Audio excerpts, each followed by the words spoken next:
they had three major policies that were going to be followed. First, Lucifer says, we have to make sure that people, humans, get to believe that Satan and his angels do not really exist. You know, Roger, that's interesting because a recent research study report that I read indicated that in a national survey, I believe it's over 75% of people do not really believe in a real tangible devil. But there is one. Oh, yeah. The next thing, the three parts policy that they had adopted there, the second one was to find a way of being able to get total control of people's minds. And that would be done by taking hypnotism out of the realm of the occult and introduce it as a new science for the benefit of mankind. They felt that by taking hypnotism out of the realm of the occult and introducing it as a new science for the benefit of mankind, they could then use people of great renown, educators, people of capacity, that would do great things, such as supposedly regress people in time to former lives that they had.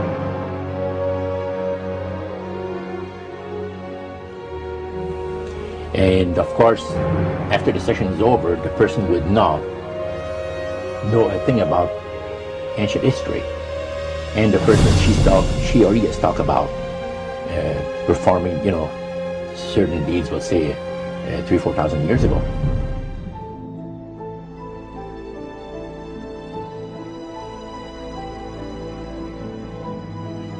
But this was their strategy. Now, what this would do for the thing is this, that it would create in the minds of the general public, solidly set in the mind of the general public, an unwavering trust in that great deception.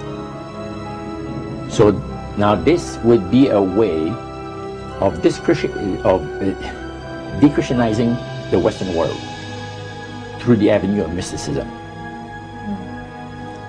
The three things were, number one, that they did not want Satan did not want the human family to think that he or his angels existed. Right. The second point that you made had to do with taking control of people's minds. That's right. The third point was what? Was to destroy the Bible without burning it.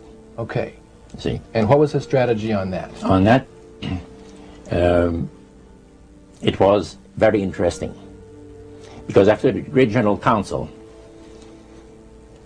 it was decided that Satan would tutor Charles Darwin personally in setting up the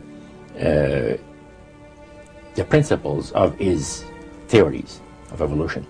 He was tutored by Lucifer himself, fallen Lucifer. And at that time, it was understood, Satan and his spirit counselors understood, that if a person was led to believe in the theory of evolution, it would, in his life, destroy completely the creation week of the Bible, the fall of man, and the plan of redemption. It would do away with it. Anyone that teaches a theory of evolution is considered to be a minister of a great religious system. And he said that every teacher of that theory is recognized by the spirits as a person of great value and receives a very special unction from Satan himself, giving great power to induce spiritual blindness, to convince and convert. Three capacities.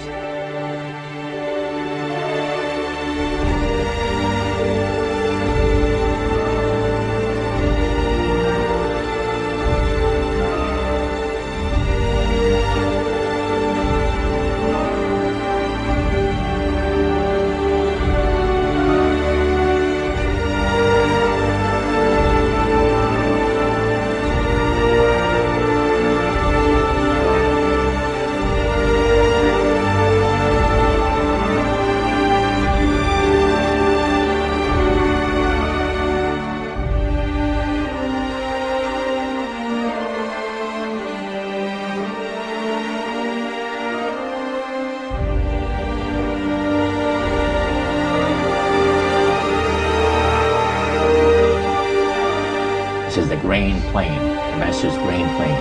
for harvesting the nations, for harvesting the multitudes of the earth into his cause, just before the close of the great controversy between the forces of good and evil. It's going to be done in a unique manner. This grand plan is going to take people are going to eat the stuff, because it says spirits, demon spirits, will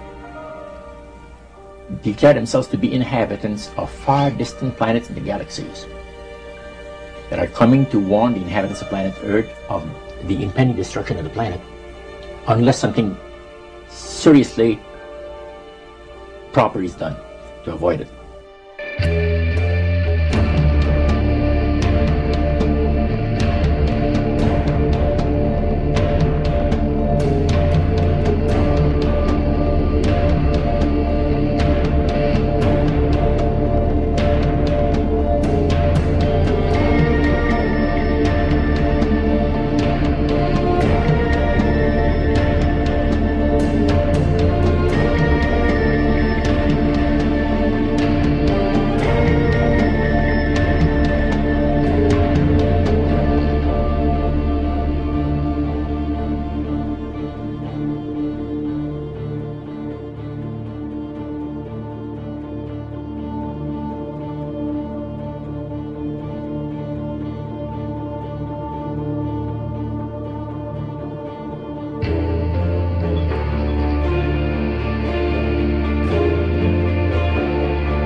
Use this metaphor. If you think about Aladdin and his lamp, you've probably heard of that one. The genie always says one thing. Your wish is my command. You know, the universe is this great genie, and your conscious mind is Aladdin, who formulates the intention of what you choose for your life.